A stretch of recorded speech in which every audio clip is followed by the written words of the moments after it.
Janvier 2010, la MJC de Rambouillet accueillait dans l'ancienne usine à chapeaux les participants au stage de citoyenneté, une sanction prévue par le code pénal en cas d'atteinte aux biens et aux personnes. Durant 3 jours, 14 jeunes adultes étaient réunis par le service pénitentiaire d'insertion et de probation des Yvelines pour échanger autour de la notion de citoyenneté. Conscients de l'intérêt de la sanction, ils ont accepté de se voir rappeler les devoirs qu'implique la vie en société. On s'est inscrit sur la liste électorale, donc on a une carte d'électeur. Ah, faut qu'on rentre dans leur délire, en fait, un peu. C'est pas le délire, c'est le système, c'est le système. Ah, mais enfin, un système, délire. La démocratie, bah oui, mais il faut bien à un moment donné, Omar, bien sûr. Ah, faut rentrer dans leur système pour qu'ils nous acceptent. Pas qu'ils nous acceptent, qu'on puisse interagir, Omar. Comment on s'exprime? Dans la rue? Ouais, ok, d'accord. Bah non, je parle pas. C'est un mode d'expression. Ce stage, finalement, il participe pleinement à une attente, à un besoin, à un moment donné, de trouver un espace, d'une part, d'appropriation de valeurs, qui sont pour beaucoup des valeurs théoriques, et avoir par la même occasion l'opportunité de donner son avis, de son point de vue, et surtout de faire part de son expérience. Dans un cadre propice au dialogue et à l'échange, les participants ont pu s'entretenir avec un juge d'application des peines et un représentant de la police nationale. La rencontre avait pour objectif de dissiper les doutes et les incompréhensions ressentis par ces jeunes au quotidien et leur redonner confiance en l'état de droit. On peut dire tout ce qu'on veut, vous faites des auditions pour savoir si on se contredit pas nous-mêmes. C'est un débat vraiment très plaisant parce qu'il n'y a pas de tabou, tous les sujets sont abordés et c'est enrichissant pour tout le monde, je pense. Moi, ce que je trouverais intéressant, c'est que vous ressortiez, peut-être ce soir, ou demain, etc., en vous disant, bon, certes, le monde n'est pas parfait, dans un camp comme dans l'autre, on est bien d'accord. Bon. Mais qu'est-ce que je dois faire si par malheur ça m'arrive une nouvelle fois de me retrouver effectivement dans le bureau d'un policier, etc.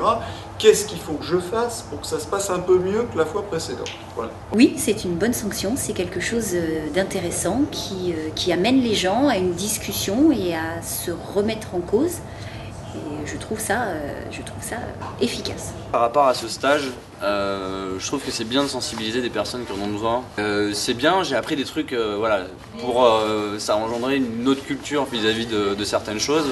Que c'est un bon stage à faire, de sensibiliser des jeunes qui sont un peu déviants par rapport à une société. En plus de la citoyenneté, le stage avait pour thème central la lutte contre les discriminations. Les participants ont regardé et réagi à un documentaire historique, Paris Couleur. On va tenter au travers de cet outil, Paris Couleur, donc un documentaire historique réalisé par Pascal Blanchard et Éric Dérault, qui se propose, à travers l'histoire de la ville de Paris, sur un siècle, de revenir en quelque sorte aux origines de ces stéréotypes, de ces images, de ces clichés qui vont fonder des pratiques discriminantes. Ces stéréotypes ont été fabriqués et largement nourris par notre imaginaire. C'est cette histoire qui va vous être racontée. L'histoire de la construction de ce regard et de ses contradictions qui se sont développées tout au long du siècle au cœur de Paris, à la fois ville des libertés et métropole du second empire colonial du monde.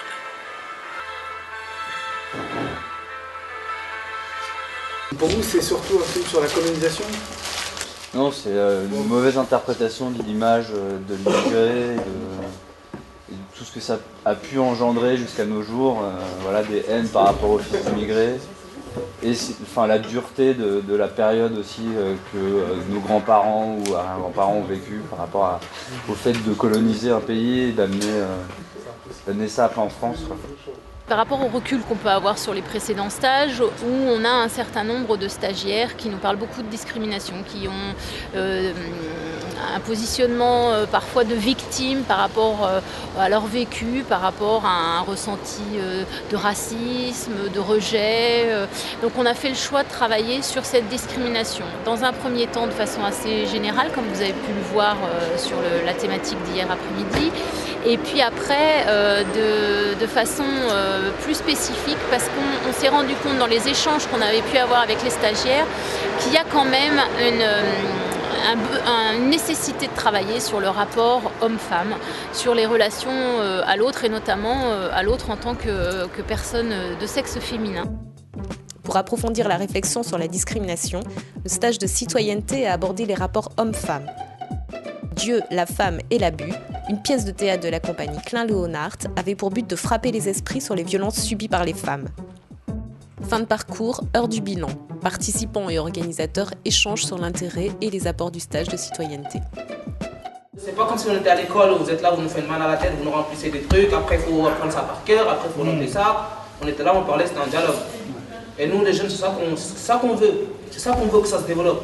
En fait, il y a un suivi sur l'implication que le stage a pu avoir sur le parcours du public que l'on suit.